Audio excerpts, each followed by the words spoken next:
বিদ্যে বোঝাই বাবু মশাই চড়ি শখের বোটে মাঝিরে কল বলতে পারিস সূর্যি কেন ওঠে? চাঁদটা কেন বাড়ে কমে, জোয়ার কেন আসে? বৃদ্ধ মাঝি অবাক হয়ে ফের ফেলিয়ে হাসে।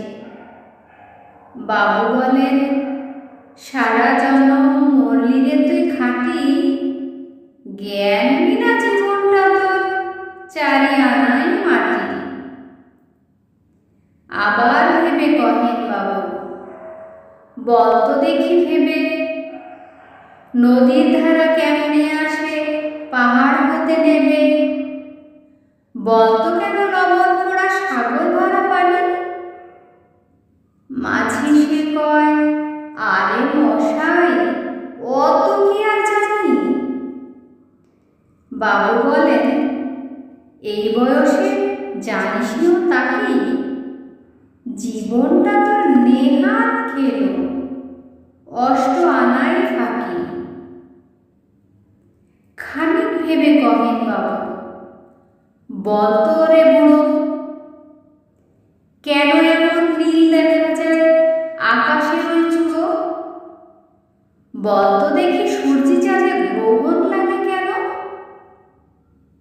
বৃদ্ধ বলে, আমায় কেন লজ্জা পেয়েছেন হেন?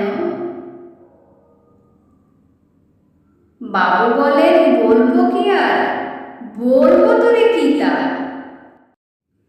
দেখছি এখন জীবনটা তোর 12 আনাই বৃথা। খানিক বাদে ঝড় উঠেছে, ঢেউ উঠেছে ফুলে। বাবু দেখেন নৌকোখানা ডুবলো বুঝি দুলে। মাঝিরে কল, এ কি আপদ, ওরে ও ভাই মাঝি, ডুবলো নাকি নৌকো এবার, মরবো নাকি আজি? মাঝি শুধায়, সাঁতার জানো? মাথা নাড়েন বাবু। মূর্খ মাঝি বলে, মশাই এখন কেন কাবু? বাঁচলে শেষে আমার কথা হিসেব করো পিছে।